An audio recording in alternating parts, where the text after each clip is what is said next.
Hi everybody, want to spend a bit of time with you today talking about how to use NLP to lose weight. So how you yourself can use NLP in order to lose weight, and also how you can use NLP with other people and help them lose weight.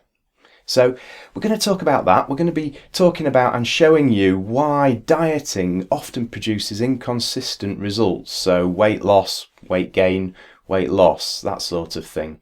Now, NLP and the processes and techniques that we're going to be talking about produces lasting change. So we're going to be showing you how to produce lasting change in terms of weight loss through using NLP, through using the processes and techniques of NLP. So how you can actually achieve the weight loss that you want, get the body that you want, and get the fitness that you want using NLP. Now, the first thing and the most important thing in terms of this process is that the person that's wanting to lose weight really needs to want to lose weight. So you can't bring about change in somebody else. You can't bring about change in yourself unless you actually physically want to bring about that change. So NLP is a do-with process. It involves helping somebody else achieve what they want to achieve. So the question is, if somebody wants to lose weight, if they really want to lose weight, then how come they haven't already lost weight? So it's an interesting question, isn't it? If somebody wants to do something, then they normally just go ahead and do it. But what's going on there? Because weight, your actual weight and other people's weight, is really only determined by a couple of aspects, isn't it? Unless you've got some specific illness that's affecting your weight, then it's only really affected by what you put into your body, the amount and the quality of things that you put into your body, and the energy that you expend in using up the food and the drink that you've put in. So it just comes down to the food and the drink that you put in and the amount of exercise or the amount of activity that you do to burn off that energy. So the question is again that if somebody really wants to lose weight, then how come they still eat the things that they know that they shouldn't eat? How come they eat in the quantity or drink in the quantity that they know that they shouldn't drink? And how come that they don't do the exercise that they need to get the body that they want and the size that they want? How come that happens? Because that's the intriguing question, isn't it? What is that thing that when you're sitting there on the sofa in the evening and you know that you want to lose weight deep down, you know that you want to lose weight, but how come you have to, you get a feeling, you get that something that says, I'm going to go to the fridge and I'm going to get out some food that I know I shouldn't eat? What is the thing that actually motivates us to do that against our wishes, if you like? What is that thing? Let's have a look at this. I normally find that it helps if you've got a bit of a background as to how the brain actually functions and how it was put together in the first place. So I'm just going to run through that with you now. The brain's made up of three parts that have evolved over millions of years, and the original part is the reptilian complex. This is the deepest and most unconscious part of the brain. And then as we evolved, we added on the limbic system. So the reptilian complex comes from the time in our evolution of when we were reptiles, and the limbic system from as we evolved mammals. And then on top of that, you've got the neocortex. Now, when you think about your brain as it is now, you probably think of it in terms of the neocortex. You use the neocortex to think, to plan, etc. So we can put the brain into two parts, and the bit that you normally see and that you'd normally recognise as the brain is the neocortex, this squiggly bit of brain. Okay, so as I say, we can segregate the brain, if you like, into two parts, an unconscious part and a conscious part. Now, the unconscious part of your brain is the part that's out of your awareness, and it's responsible for the urges, so the urge to eat, which is what we were talking about earlier. It's responsible for your emotions and your bodily functions. It's the bit that helps you breathe, for example, when you're sleeping. The conscious part of your brain is, as I say, the neocortex, and that's involved with helping you to think, helping you to plan, and helping you to make decisions. So two separate parts of the brain. And in NLP, we focus quite a bit on communicating with your own and other people's unconscious mind, because it's in the unconscious mind that change actually takes place, that learning takes place, and that where your behaviours generated. So in NLP, I always work with a 3-step change formula, and the first stage is awareness, building an awareness of how, in this case, your unconscious mind works. That's going to enable you to have extra choices, and that's going to bring about some level of change that you desire. So in this case, we're talking about weight loss. We need to become aware of how the mind works in terms of organising it, putting it in an organised way so that we can create the change and the weight loss that we want. So we'll talk about several different options that you've got with regard to exercises and techniques that you can use to provide you with more choices to bring about weight loss for yourself and for other people. Okay.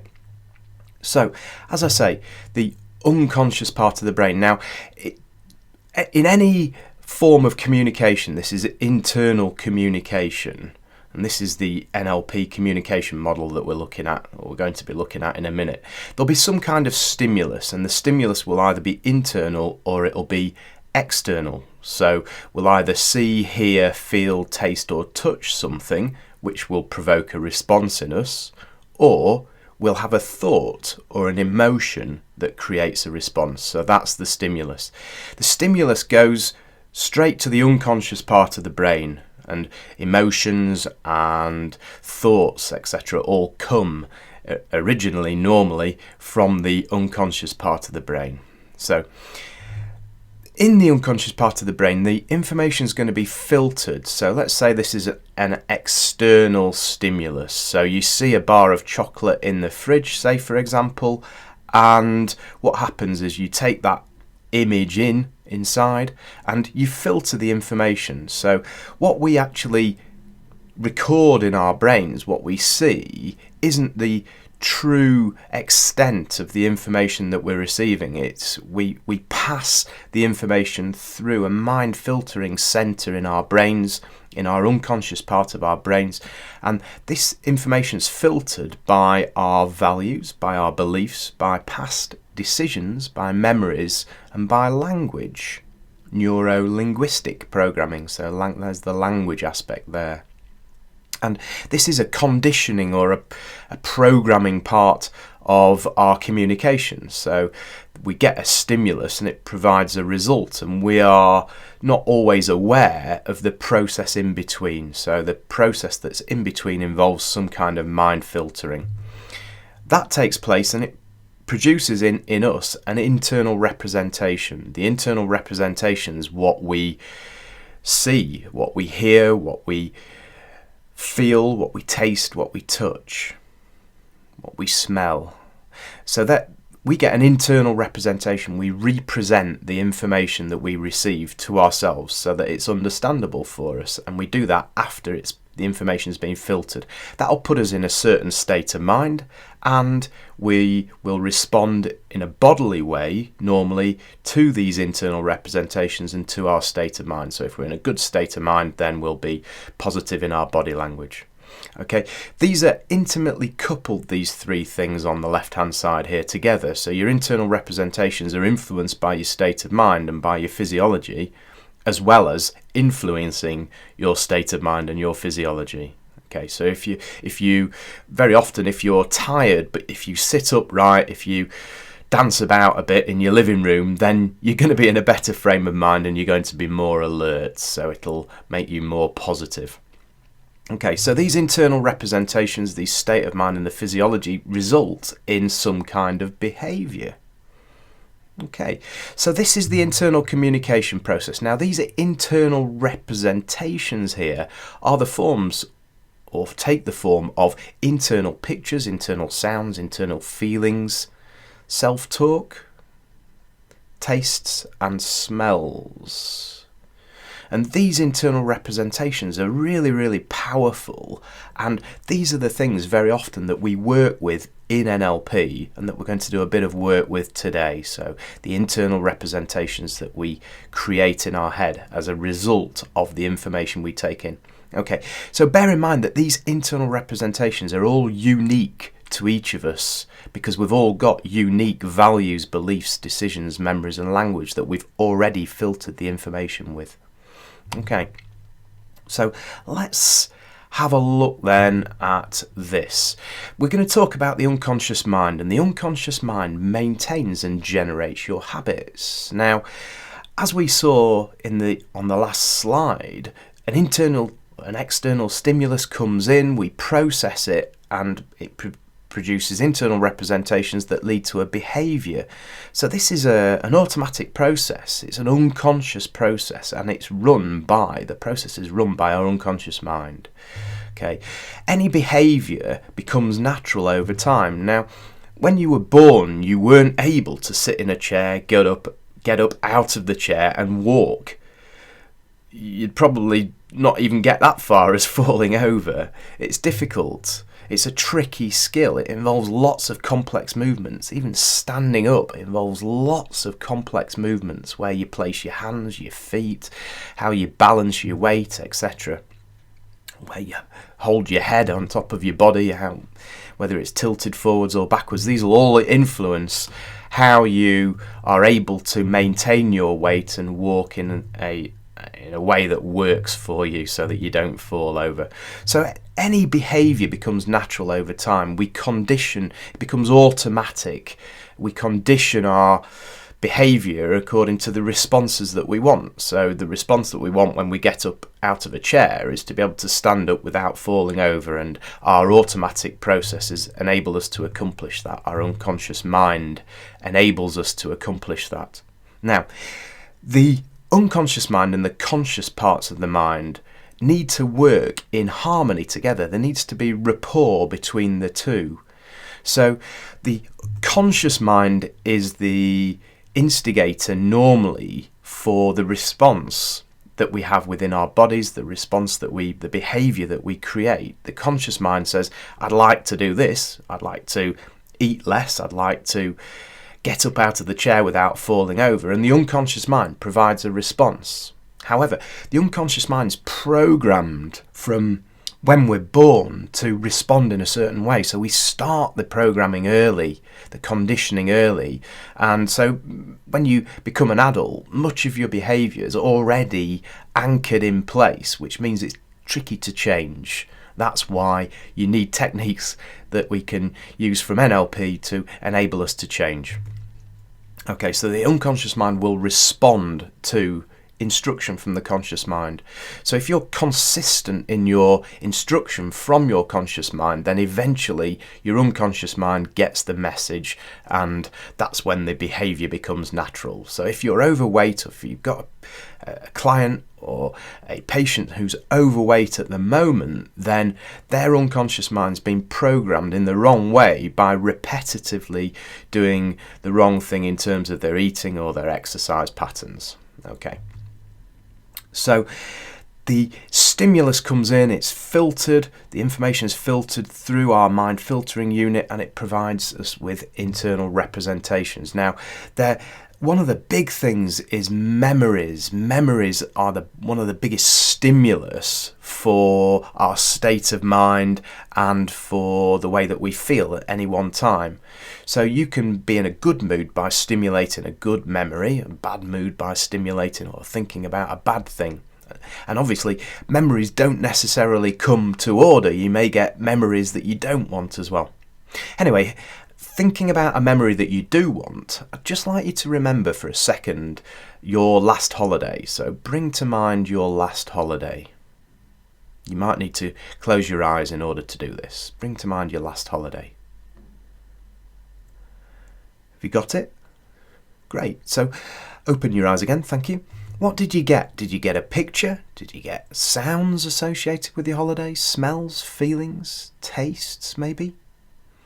Very often, the recall of a memory is stimulated by either a picture, a sound, a feeling, or a smell or a taste. So it might be an external sound, picture, something you see, a feeling, or something you touch, or a smell that triggers the memory, or it could be an internal thing. But normally, let's say for me, I picture the scene in Tenerife, and that brings about, I bring back the memory of Tenerife, and it brings about the smells, the tastes, the feelings that I had, the sounds of being on the beach there for me back in Tenerife. So that's all brought about by the picture, okay, that I get. This is my internal representation. The conscious mind's giving the instruction, I want to think about Tenerife. The unconscious mind responds by, oh yes, here are the memories that you have of that particular event.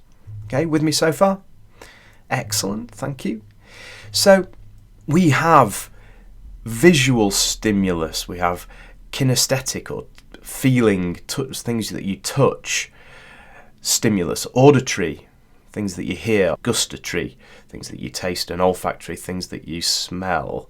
So all in all, this is the most powerful thing, is how these external stimuli make you feel. So how does it make you feel thinking about your last holiday? Probably makes you feel pretty good, or you may be lamenting that you haven't been on holiday for a while. How you make somebody feel and how you feel yourself when you think about something is really, really important, isn't it? Because this is very often the stimulus for overeating.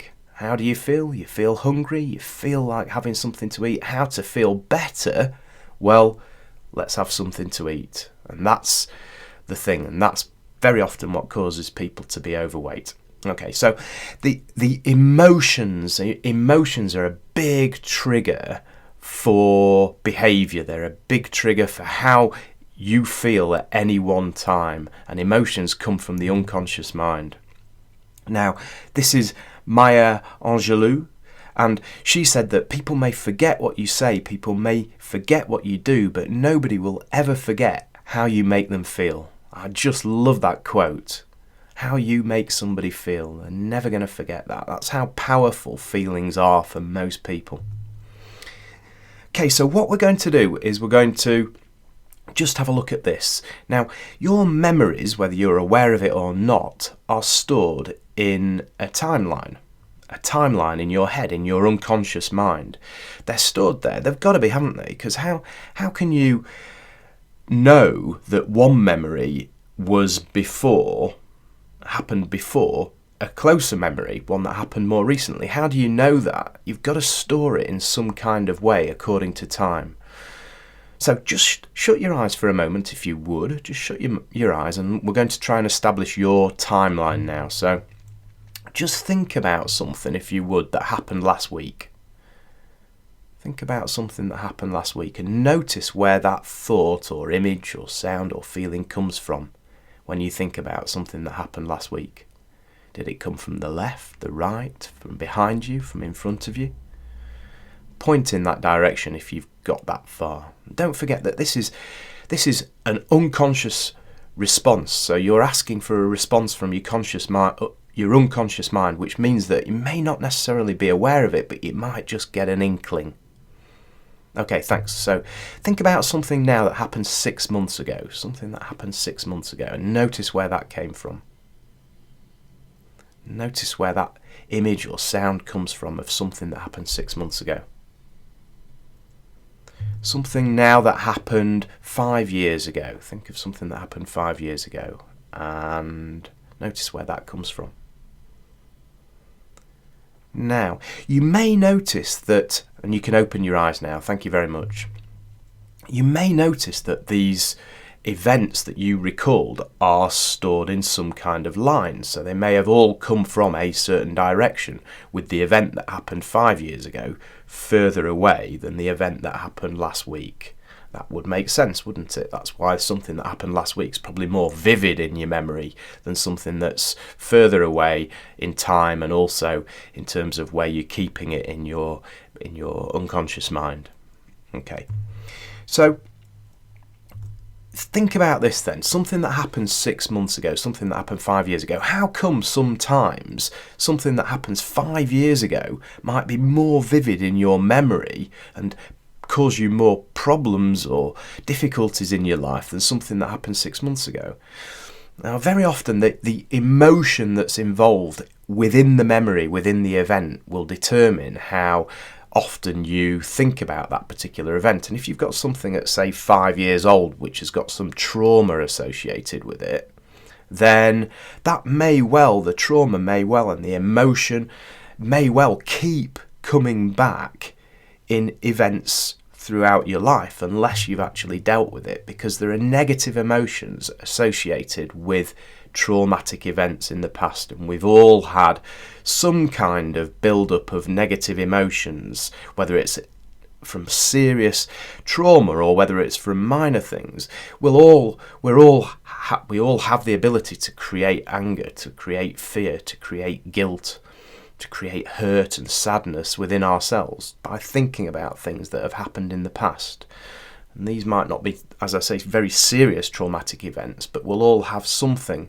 Now, normally we'll process these negative emotions as we go through life, but we might not necessarily process them. And if we don't process negative emotions, then they keep coming back. Okay, and this can normally be quite a big trigger for somebody being overweight. They may be using food or drink as some kind of crutch that they when they get a negative emotion, they go ahead and eat something, or they slouch about and don't do any exercise. So this can be as a result of things that have happened in the past, and very often that's before 7 years old. So what we'd do first of all in an NLP situation, doing an NLP intervention in a coaching environment, is we'd sit down with somebody and we'd say, okay, let's talk about your past, and we would get their timeline, so get them to establish where their timeline is. And people's timelines normally either in front of them and from left to right as they think, or from back to front, so the past being behind, the future in front, or the past being on the left in front of them and the future being on the right in front of them. There's normally some kind of timeline associated with that. So as you think about that and consider that, maybe you'll be aware now as to where your particular timeline actually is in your head, in your unconscious brain. So don't forget then, emotions, negative emotions stored up can flare up at any time in our lives. If we've stored them up, then they'll flare up. It's like carrying a little backpack around with us of negative emotions. And the trouble is that we end up projecting these emotions onto other people. So if you've got loads of anger or fear stored up inside of you, then very often these are the negative emotions that you'll be able to spot, and that you spot on a regular basis in other people. Think about that just for a moment. Think about that. So what we're going to do is and this is what we would do in an NLP intervention, is we would then go and get rid of the negative emotions. So we'd eliminate the 5 major negative emotions of anger, fear, sadness, hurt and guilt. We'd do that. So in order to do that, let's have a look at the process. Okay, so you've got your timeline in front of you. So you've probably got your eyes closed. You'd ask your client or patient to close their eyes, establish their timeline in their mind, and notice that you can do this now if you want with me. You can close your eyes and you can see your timeline from either from back to front or left to right, however you have it. Some people have got kinks in their timeline, and that's absolutely fine. Not always straight, but you can probably straighten them out if you think about it. Anyway, so you can notice that you can look out into the past, you can look out into the future, and as you look out from now into the past, you can see all of the memories in the past. We don't want you to visit those memories right now, so just observe that there are memories in the past, right back to when you were young. Okay, thank you very much. So you can open your eyes again now, and what we're going to do then is we're going to float up above now. This is what you'd ask somebody to do, is float up above now. So they're looking out towards their past, their timeline's below them, they're well above that timeline. What you don't want is you don't want somebody to go straight to the memory that's caused trauma in the past and straight down in their mind into the memory, because it'll reassociate them with those negative emotions and they're going to feel rotten, and you obviously don't want that. So what you're going to do then is you're going to float from well above your timeline to this position 1 here. So there are 4 positions, 4 relevant positions to this. We're going to examine this memory, but we're not going to do it from position 1, we're going to do it from position 2.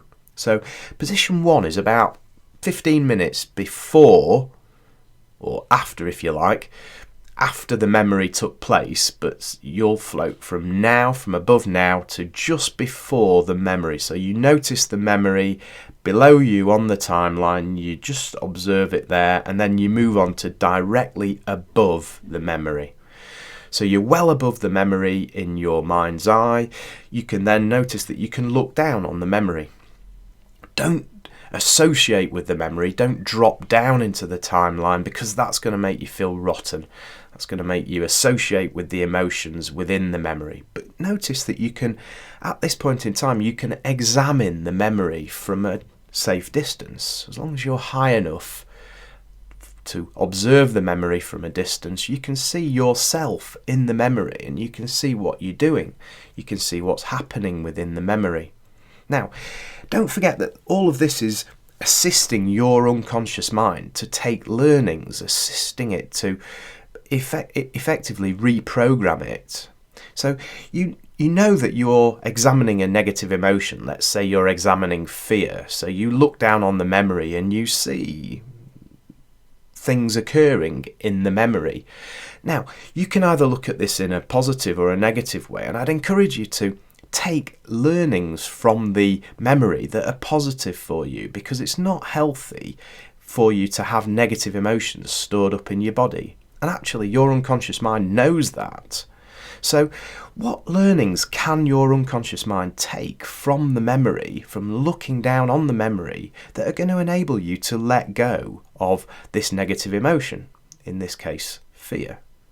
What are the things that you need to know about this memory that are going to enable you to let go of this emotion? What are the positive aspects that you can take from this memory that are going to allow you to let go of this emotion now? So you contemplate the memory. Now, you could at this stage move on to position 3, which is before the memory, before the event in your timeline, and look at the event from there. You could do that, and that would be really helpful sometimes to do that. And notice where the emotions are, because my guess is that they'll be gone as you've taken these positive learnings, and it might take some time. It might take 15-20 minutes for you to get these learnings sometimes. But as you get the learnings and you're encouraged by the person who's assisting you with NLP, as you're encouraged to take positive learnings, you will do. Your unconscious mind will respond to that instruction, and it will eliminate the emotions for you, because you'll take those learnings forward in the future. You could, once the emotions have gone, assist yourself, or assist somebody else to drop down into position 4 to check whether the emotions are there within the memory. You could do that, as long as the emotions have gone. So it's important that you know the emotions have gone before you do that. So if you're doing this for yourself on your own, I wouldn't drop down into the memory at this stage until you can be certain that the emotions have gone now. So once you've done that, you're then going to take the learnings, you're going to turn back towards now, you're well above the timeline, and you're going to float back to now. You're going to float back to now, down into now, and you're going to come back into the room. And that's how you examine a memory using NLP. That's how so your memory could have negative emotion associated with it, and that's how you eliminate negative emotions, and also that's how you eliminate limiting decisions as well. So if you've got a decision that you made around food, around your health, around your fitness at some stage in the past, then you might know exactly where you made that decision now. So you can float up above your timeline, out to position 2 above that memory, and examine that decision and take positive learnings from it. And as you examine a memory, then you'll change it forever. Let me say that again. As you examine a memory, you change it forever. Bear that in mind. Okay. So, what we've done there is we've eliminated the problems associated with emotions within our memories, so that next time when we get a stimulus, the mind filtering can take place without involvement of negative emotions from negative memories, which is going to lead to a more positive internal representation, which is going to lead to better behaviour.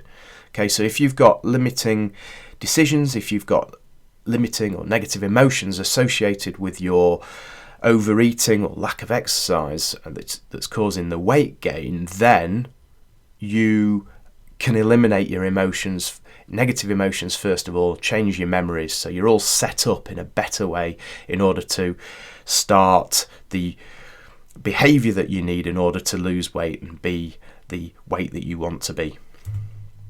Okay, with me so far, that's great. So as we know, the unconscious mind enjoys serving you and it needs clear instructions. So the unconscious mind is your friend and servant, but you need to speak to it in a positive way. So how are you talking? What sort of things do you say to yourself when you look in the mirror?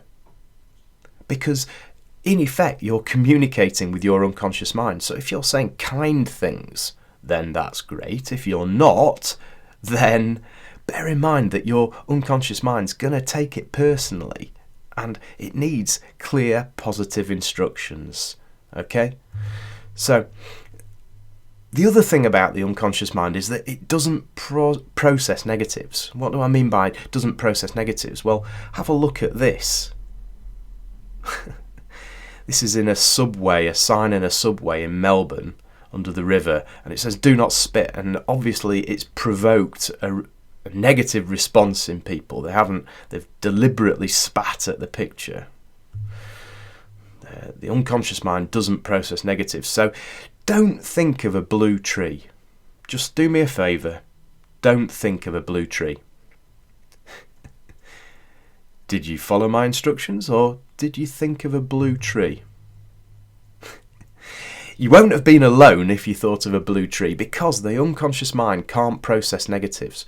So think about the instructions that you're giving yourself, that your self-talk, what are the things that you're saying to yourself, and also the way your aims and objectives around losing weight. Are they positive or are they negative? And also how you talk to other people. So if you say to a child, don't bite your nails, then your child's likely to think, biting my nails, I wonder what's so bad about that. I'm going to give it a go. So the unconscious mind needs clear instructions to follow. Okay, so what we're going to do now is we're going to talk about the internal representations that you're going to get around your eating behaviours. Okay, so first of all, just consider this lemon, okay?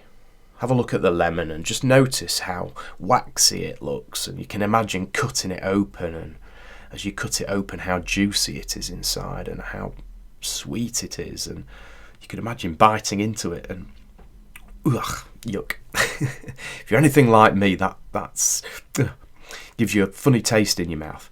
Now, how did we do that? How did we create those emotions or those feelings within you, the taste within you and the reaction within you just by showing you a picture? Bear in mind that how creating pictures in your mind, that's what can happen, that's what they can do for you. So we can use pictures in a positive way to enable us to be motivated to do something or motivated away from doing something. We can use the pictures that we create in our mind's eye to make us feel better or feel differently. So bear in mind this. Okay, so just do me a favour for a second. Just think about somebody who you like. Just bring to mind you might need to close your eyes. Bring to mind somebody who you like. And notice if that brings up a picture for you. Notice if it brings up a picture. And as you think about that picture, notice where in your mind's eye the picture is. Notice how big it is. Notice whether it's in black and white or in colour. Does it have a frame around the picture at all, or is it frameless? Is it a movie or is it a still picture? Okay, thank you. Just clear your mind of that picture. And I want you to think now about somebody who you like less or dislike. Somebody who you like less or dislike. So bring them to mind, and do you get a picture of that person? Notice if the picture is in a different place in your mind's eye. What's different about this picture other than the actual physical contents of it? What's different about it? Is the picture is it black and white or colour? Maybe if the other one was colour, is this black and white? Is it a different size? Is it a smaller picture or is it a bigger picture? And is it is it further away from you or is it nearer to you? Notice that difference. Thank you, and come back in the room. So, you can picture somebody you like and get that picture. You can picture somebody you dislike and get that picture in your mind's eye, all by using your conscious instruction. So your unconscious mind responds to your conscious instruction. Now, did you notice feeling better looking at the person that you like in your mind's eye or looking at the person that you don't like? I would imagine you feel better thinking about the person that you do like. And bear in mind that you've got control over what you focus on. And that's how your focus can actually influence the way that you feel. And the way that you feel, as we've talked about, is really, really important. Okay, so let's bring this to focus in terms of food then. So one thing that I'd like you to think about now is if you've got a client or a patient who's overweight, or if you're overweight yourself and you've got a favourite food and that particular food is causing you a problem, then you can bring to mind that food. You can bring to mind the food. You notice the shape of it, where it is, whether it's black and white or colour. Yeah, so the location, whether it's near to you, whether it's far away from you, you can bring that picture to mind. You may be wanting to do that now, and notice how that makes you feel, because that's probably going to have a feeling associated with it, and it might make you want to eat it. So just bear that in mind. Now, if you're wanting to eat it, just do me a favour and just zoom that picture out into the distance so that it goes into the corner of the room like a postage stamp. Have you done that? And notice, if you've done that, notice how you actually feel now. Do you feel more like eating the food, or do you feel less like eating it? Probably less, I would guess. So just notice how interesting that is. Bring the picture back to where it was before. That's great, thank you. And just lock that in place there. Thank you. Now, just take a breath and open your eyes, and then what I want you to do is I want you to think of now, so you close your eyes again and think of some sort of food that you absolutely detest. So some food that you really hate, that you detest. And in this case on the screen it's butter, but you'll have your own thing, something that you detest. It might be food, or it might be some other sort of liquid or some sort of object that you couldn't imagine eating, mud or something similar. Notice what's different about that picture. Is it closer to you, further away? Is it on the left or the right? What's different about that to the food that you do like? Notice what's different about it. And is it in black and white or colour? Is it in a movie format? Notice the difference. Okay, open your eyes, thank you. So what you're going to do now is you're actually going to, watch this, you're going to take the picture of the thing that you like and put it into the characteristics of the thing that you dislike. So move it over to the location of the things that you dislike. Move it over there, turn it to the same size, turn it to the same shape, and notice how you feel, because it'll be disgusting. So, as you bear in mind the differences between the two pictures, just bring to mind the food that you like, and maybe you're compulsed to eat this type of food, and move that picture in your mind's eye to the place of the food that you dislike, and make it to the same shape, make it to the same distance from you, make it exactly the same location, the same sort of colour sequences, and lock that into place. Just lock it into place as you would do, when you close Tupperware and it clicks together. Lock that in place there. Notice how you feel about it. Notice that has probably changed the way that you feel about it. And you maybe now, you might be thinking, yuck. Thank you. Open your eyes. So that's a specific NLP technique. It's called a submodality technique, but we don't need to get too hung up on the titles here. It's a like to dislike submodality technique. And that works on your internal representations here on the left-hand side. So it'll change your internal representations on the left-hand side. All right, so that last process that we've done was actually, it would be probably the last part of the process that you'd do with somebody who wanted to lose weight, because there's still a problem, isn't there, in the mind filtering system. We've addressed during that particular exercise, that last exercise, the internal representations, and we've addressed the memories and the negative emotions, but there are still problems probably within the belief systems and the values systems. So that's what we're going to look at next. So in terms of the beliefs then, let's have a look at this. This is the neurological levels concept, which was devised, I think, by Robert Dilts. And so the idea of this process is that in your thinking, you operate on different levels. The highest level being the mission and purpose, your mission and purpose, and the lowest level in your thinking is around your environment. So at the top of your thinking, the top of this scale here, your thoughts are going to be the most abstract, and at the bottom, the most detailed. Okay, so the environment is where you carry out this particular behaviour. So in your life, your environments will be probably at work, at home. They could be to do with the different places that you go to. It could be on holiday. It could be, these are your environments. And this will also encompass with whom, so who you're actually carrying out the behaviour with. And then the behaviour. So what is the specific behaviour? In this case, it's overeating or not doing enough exercise. So what is the particular behaviour? Notice that there could be several environments associated with that behaviour. Now, there are capabilities and skills associated with each behaviour. So within a skill set, a capability set, you'll have several behaviours. This is how you actually do it. And then your values and beliefs. So this will be why you carry out a particular skill or behaviour and where you actually carry it out. It's why you do it. So this is really important, isn't it? Values are what are important to us, and beliefs are what we believe to be true.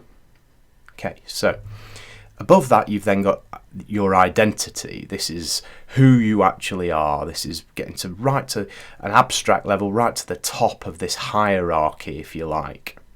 So above that you've got who else. So in terms of your identity, who you actually are, I am, let's say you could say I am overweight.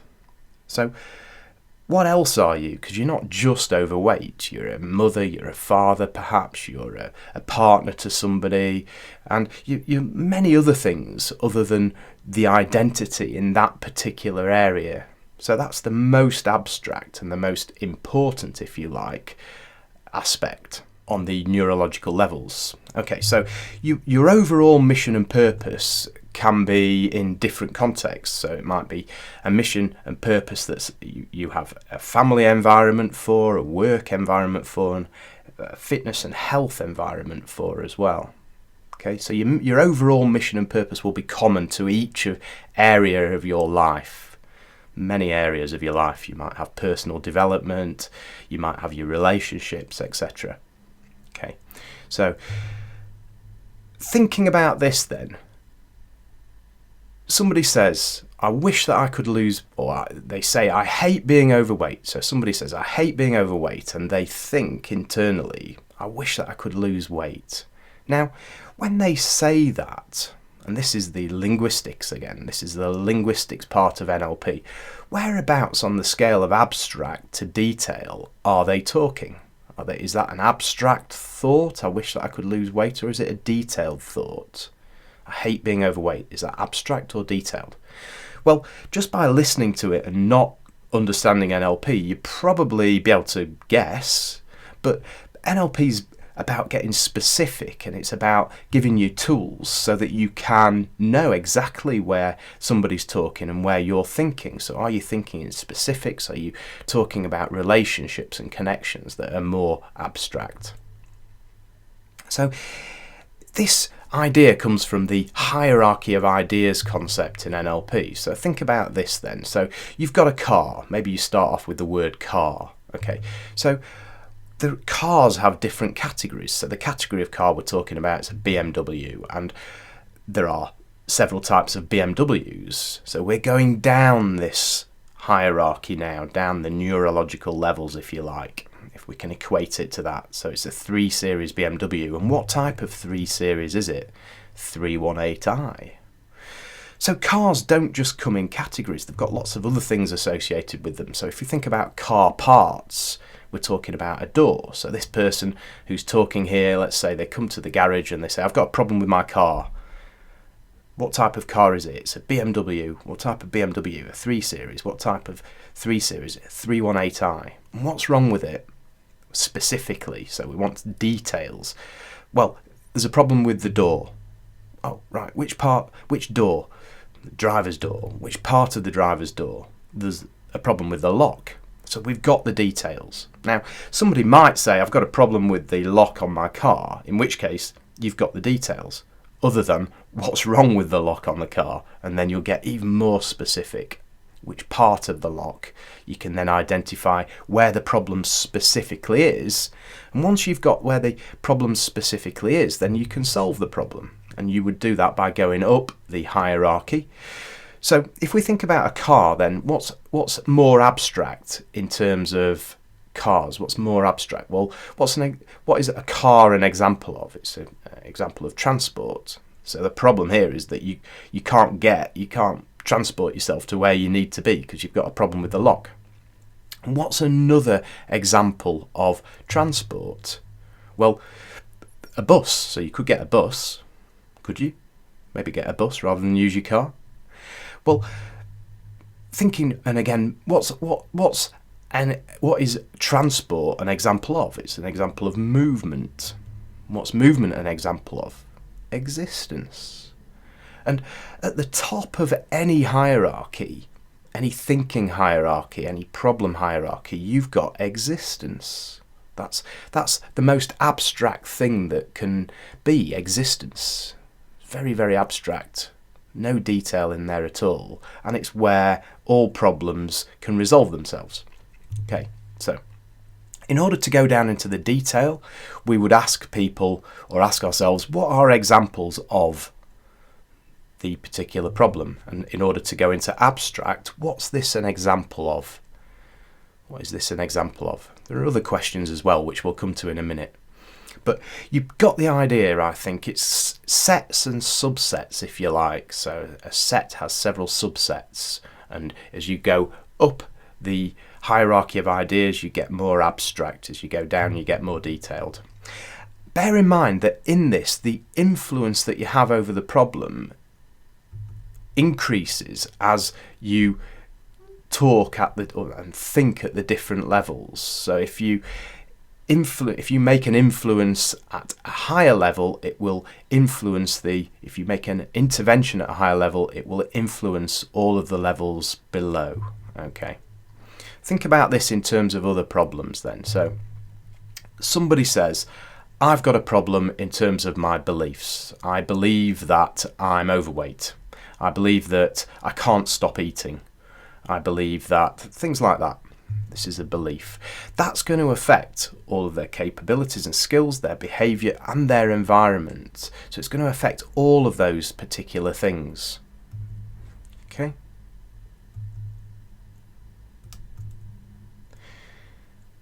So if somebody says to you, I can't do it, or if you think, I want to do such and such and I can't do it, then that's a belief issue. They believe that they can't do it, and that's going to affect their skills, their behaviour and the environment in which they carry out that behaviour. All of these things, there's going to be a problem there. So the hierarchy, the neurological levels are out of alignment, if you like. So we need to put them back into alignment to solve the problem. So somebody might say, I can't do it, but also they might be thinking, I don't want to do it. In which case we need to investigate. When they say I can't do it, we need to investigate why that actually is, what's causing them to think about that, and then we can make an intervention. So if somebody says, I'll never lose weight, that's a beliefs issue. I'll never lose weight. I believe that I'll never lose weight. It's a belief issue, and it's going to affect lots of areas to do with their weight, to do with their behaviours and the environment in which they live. So we can make an intervention in a coaching and therapy situation. We can make an intervention at the values and beliefs level that's going to put that right, and therefore it's going to make the behaviours right as well. So we can influence behaviour by making an intervention at a higher level. Does that make sense? Good. Great. So thinking about this then, somebody says I'm fat. Okay, so that I am fat, it is a belief, but it's also an identity situation, isn't it? They believe at identity level, I am fat. Okay, that's going to influence the beliefs and the values and the capabilities, skills, behaviour and the environment as well. So it's a huge thing at that particular level. So a coach might enable somebody to overcome this by saying, what else are you? So you're not just fat, you're a father, you're a mother, you're a partner, you're a spouse, you're excellent at football or golf or whatever, but you're not just fat, so you're something else as well. And this is enabling somebody to see and think outside of the particular problem. People get stuck within problems, and coaching enables, and NLP enables you to see outside of the problem and to blow the problem away. So thinking about this again then, so what we're going to do is we're going to take somebody from the bottom of the scale here, we're going to take them up to the top, which is their mission and purpose in their thinking. We can also take them back down again, but we're going to enable them to go up and abstract into their thinking to enable them to see outside of the particular problem that they have. So at that level they see outside of the problem, and it will then give green lights right the way down their pyramid. Right, so somebody says, I've got a problem, and they don't normally translate their problems to people at a very high level. It's normally at an environment level. I'm eating too much. I get home in the evening and I just eat, I pig out. That's an environment issue. It's a behaviour issue. But it's in a particular environment. So they pretty much always come up with the problem at a low level. Now the coach will then want to enable them to go up the levels and find out what the real problem is and what's behind the problem. So you could ask a question, how is this a problem for you? And they'll say something like, I don't believe that I can do it. I don't think I can do it. And that's a belief. So we've got a belief, and we've got the belief that's the problem. We can put the belief right and blow out the problem. So we've got a boundary from the problem there, and what we're going to do is we're going to take people up over the boundary, that line there, in their thinking in order to enable them to sort this belief out. So we're going to ask questions. We're going to ask questions to take them up the particular levels.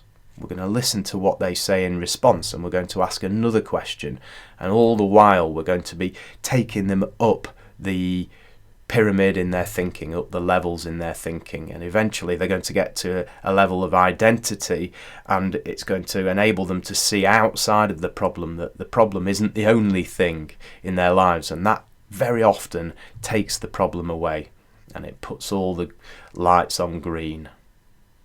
Okay. So we've got a problem at values and beliefs level. We've got a barrier there above the problem, and we know what the problem is. So we're going to ask questions. And what sort of questions are we going to ask? Well, you could ask these questions of yourself. You know you've got a problem. So think about a problem now that you have in your life. If you haven't, or you can't think of a problem immediately, just think, how is my life not perfect yet? So think about something now. How is my life not perfect yet? And once you've got that thing, just ask yourself, what does that mean to you? What does it mean to you having that problem? Thank you. And how is it a problem for you? How is that a problem for you? Think about that. Thank you. And what is the intention for that particular behaviour? What is the intention for that thing? Thank you. What's the purpose? For what purpose? What's the purpose for it? Thank you. And hopefully at this point in time, by asking yourself those questions, you've enabled yourself to find resources within you to see outside of the problem. Obviously, I don't know what the problem is, but just by asking those problems, I'm enabling you to take learnings and to see that there are other possibilities. And that very often blows the problem completely out. It gives you resources to solve the problem for yourself. And these are instructions, aren't they, to your unconscious mind. You're using your conscious mind to think, plan, and consider. And that's an instruction to your unconscious mind to sort this problem out now. Okay, so thinking about somebody who's got a problem with their weight then. So I've got a problem with my weight. Somebody says, I've got a problem with my weight. And so we'd ask, because a problem with their weight is probably at the level of behaviour or something like that. But we want more information, so we'd ask them, what specifically is the problem? And they provide the answer. And in this case, the answer is, a part of me wants to eat all the time. A part of me wants to eat all the time. So when somebody says that, there's a part of me that wants to eat all the time, that kind of makes sense. Because the part's not there all the time. They don't want to eat all the time, but there's a part of them that does. So when they get home in the evening, they overeat. It's not permanent. It's not there all the time. It might be there all the time in the evening, but it's maybe not there first thing in the morning. It's not there during the daytime. It's just a specific time of day, and it's not the whole of them. It's just a part of them wants to eat all the time. So you'll notice here we've got the lines going up the page here, and at the top we've got abstract and detail. So we've got two sides. We've got a left and a right side here. And so we're going to use the right side to talk to the part that wants to eat all the time, and then we're going to talk to the other part that doesn't want to eat all the time. And we're going to establish what their intentions are. So we're going to talk to this part of the person that wants to eat all the time, and we're going to ask them questions. So what's the purpose for you wanting to overeat? So somebody might say to feel full. Okay, so to feel full. So what's the intention for you for wanting to feel full? So that I feel happier. What's the purpose for wanting to feel happier? So that I can have a better life. And what's the purpose for that? Well, so that I don't eat as much. Very often people come back down. And we've already covered that. So we'll just carry on asking the questions. What's the intention for you not wanting to eat so much? So that I can relax, so that I can be happy, so that I can live a great life and be what I want to be. And eventually you ask people these questions and you'll end up taking them up to existence. If somebody says, so that I can be what I want to be, that's existence. That's statement at existence level, at mission and purpose level. So they've said happiness, they want to relax, and further down it's the experience which is the overeating problem. So we've chunked them, if you like, up the pyramid right up to existence. So we've got the intention of the part that wants to eat all the time. The intention is to be who I want to be. So we're then going to talk to the other part of them, the major part, the main part of them, and we're going to ask, so what's your purpose? Well, I want them to be happy with themselves, to be the right weight. And what's your intention for that? So that they feel better about themselves. And what's the purpose for feeling better? So that they can relax. And what's the intention for that? So that they can be happy. And what's the purpose for being happy?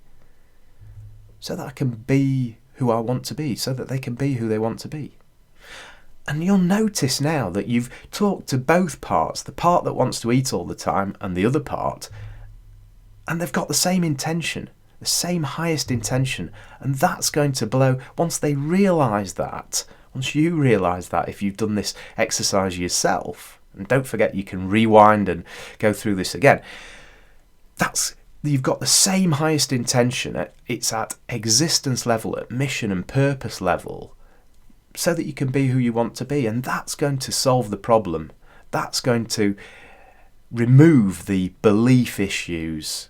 It's going to remove that as an issue, and you're going to be able to see outside the problem, and that's training the unconscious mind in the mind filtering system to say, okay, well, I've got different beliefs around this particular thing now, and you're going to get different internal representations, a different state of mind, and a different physiology and behaviour as a result of your belief change. Okay, still with me? Thank you. So we're now going to talk about values, because we haven't cleared up the values issue. So that's at the same level as beliefs, and values are kind of similar to beliefs, but values are what's important to you.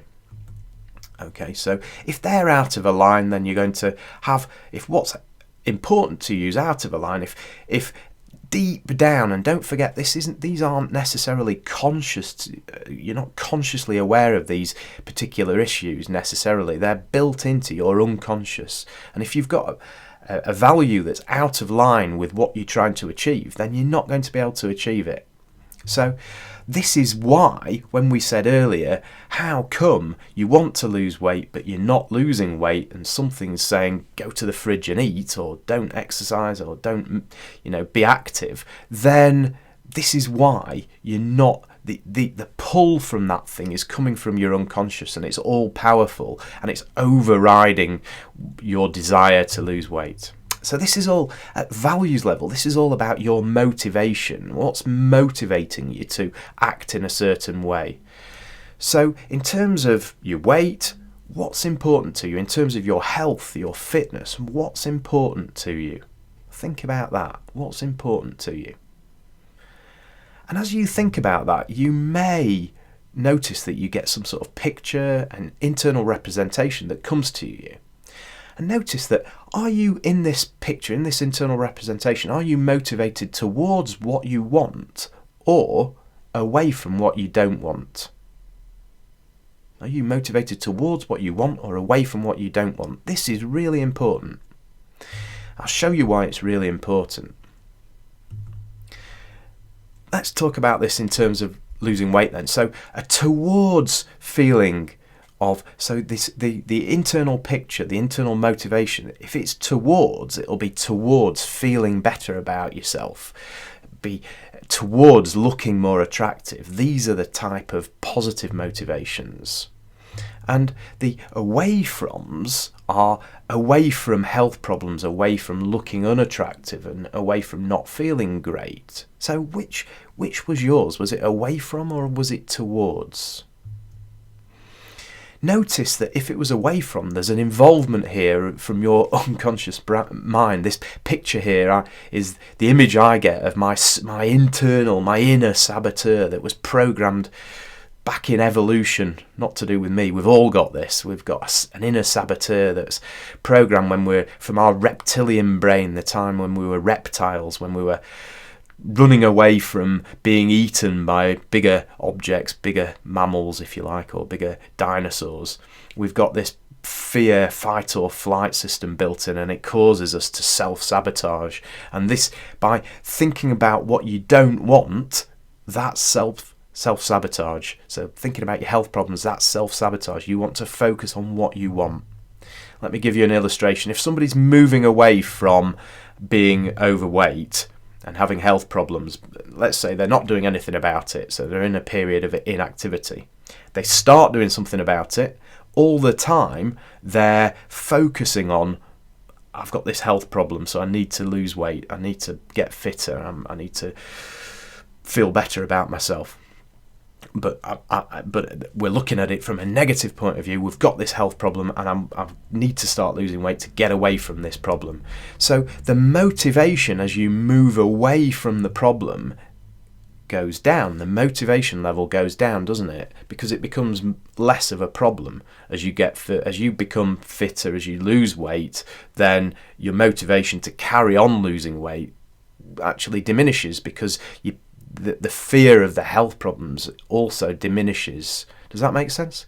The fear diminishes, therefore your motivation to carry on diminishes. And what very often happens at this stage is that people start regaining weight. And that's why typical dieting can fluctuate. So your weight fluctuates, you lose weight and then you regain weight, you lose weight and you regain weight. And it's all to do with what you're focusing on. So if you focus on something that's positive, so you're moving towards, let's say, feeling better, so you leave your period of inactivity, you start losing weight and you start feeling better, then your motivation to continue is going to continue. It's going to improve, and you're going to continue losing weight. Does that make sense? I think it does, doesn't it? So what is it that we're focusing on? What is it that we're focusing on? You know, exercise is so positive for you, for your mental state as well as your physical well-being. It produces mood enhancers of dopamine, serotonin and noradrenaline. It makes you feel better. And it helps you lose weight. So exercise is a big part of the ingredients in losing weight. So just examine what your motivation is for what you want to achieve. Is it towards or is it away from? And design a focus that's going to get you long-term positive results. So if we're talking about reducing weight, then think about, I'm wanting to reduce my weight. That's an away from. Think about what you're focusing on in terms of this. And you can use this for all areas of your life, not just your health, but for all areas of your life. Here are my values. So in terms of your health, you just ask yourself, why is this value important to you? Why is it important to you? And make sure that that's positive. So to feel better, to look better, to live longer, they're all really positive, aren't they? And that's fantastic. Rather than so that I don't get ill, and that's an away from, and that's going to lead to inconsistency and weight loss, weight gain cycles. So once we've eliminated and changed the values so that we're heading towards what we want and not away from what we don't want, then we're still left potentially with this, I know that I want to do this, but you've got this habit of overeating. You've got the habit of going to the fridge and getting out the food when you know you shouldn't. So how do we get rid of that? Well, this is easy. We're using those internal representations again, and this is the last part of the process. So think about the internal representation, the picture, let's say, associated with what you don't want, the memory or the overeating. The urge to eat. What picture do you get when you get the urge to eat? What internal representations there? This is the unwanted state. Now, once you've thought about that, then you're going to want to think about the internal representation that you'd prefer to have. So what would you prefer to have instead of this creating the urge to eat? What would you prefer to be thinking about? So you've got the unwanted state and you've got the desired state. So again, the unwanted state is when you think about the urge to eat, what is it? What picture do you get?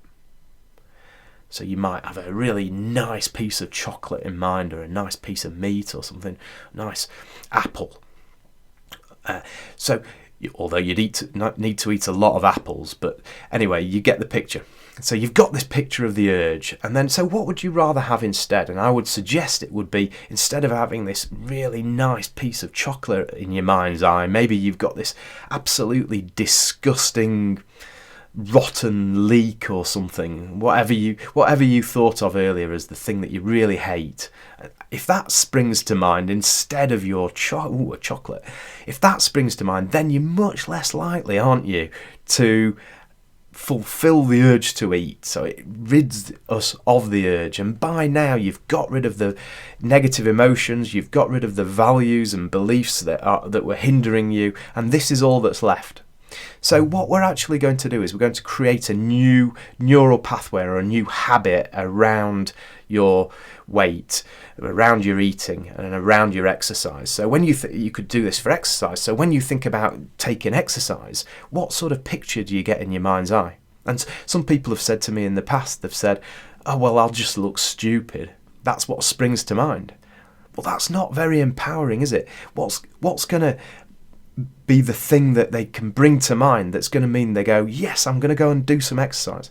I would say it's something around looking great, feeling energized, that sort of thing. And when you think about that, you can get a picture of that particular thing. So get that. Thank you. And that's going to create your new neural pathway. So we're going to start with the unwanted state. So you could do this with your eyes closed, probably best, once you've watched this and found out exactly how it works. So you're going to bring to mind with your eyes closed the unwanted state. So the thing that's creating the urge or the thing that's stopping you getting exercise. So you bring that to mind. Then in the bottom left-hand corner, as you're in your mind's eye, the bottom left-hand corner in your mind's eye, you're going to bring up the picture of the thing that you would rather have instead. Put that in the nice and small in the bottom left-hand corner of your mind's eye. So right in front of you now, you're going to have, with your eyes closed, you're going to have the picture of the thing that you don't want, and in the bottom left-hand corner of your mind's eye, and the thing that you don't want's big, bright, right in front of you. In the bottom left-hand corner, you've got the thing that you do want. And we're going to switch these over. So quite quickly, we're just going to go swish, and you're going to move the unwanted thing down into the bottom left-hand corner where the picture is of what you do want. And whilst you're doing that, you're going to bring up the picture of the thing that you do want right up in front of you, into your mind's eye, right in front of you, big and bright, so that is the thing that you're left focusing with and focusing on. Now, doing this once will make a difference, and you'll feel better, and you might feel motivated, more motivated or less inclined to go and eat. Doing it once is not going to have the effect that you want. You need to do this many, many times. You need to do it sufficient times so that you can't get back the picture of the unwanted thing. So let's just see what you're going to do. You're going to take the unwanted thing and replace it with the thing that you want, like that.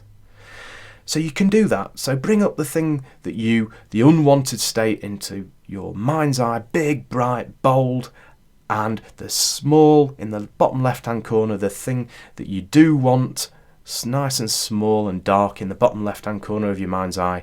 And when I say swish, you're going to move them over. So swish. Did you do it? If you didn't, do it now. Get the picture of the thing that you don't want right up in front of you, big and bold, other desired state in the bottom left-hand corner of your mind's eye, and swish them over. And do this sufficient times so that the unwanted thing disappears, so that you can't bring that back. You'll find that picture, when you try and bring back the unwanted thing, that the picture becomes pixelated probably and fuzzy and blurred, and then eventually it'll go. You do this enough times, it'll go.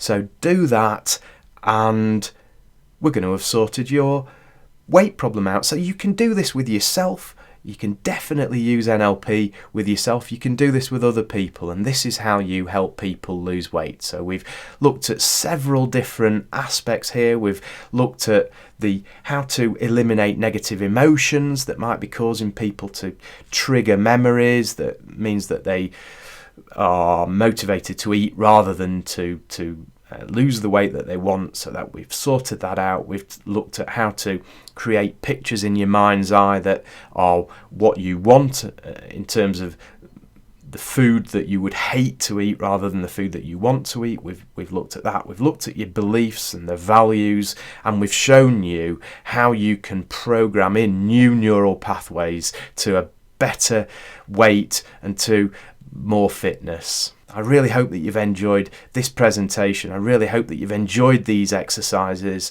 These are the sort of exercises that you can learn lots of by learning NLP, and I do hope that you'll choose to learn with us at Excellence Assured. If you've got any questions, you've got any comments about what we've talked about, then I'd be pleased to answer any questions that you've got and hear your comments. So just leave them on the web page that you're viewing the videos on. So thanks ever so much for your time today, and I'll see you on the next one.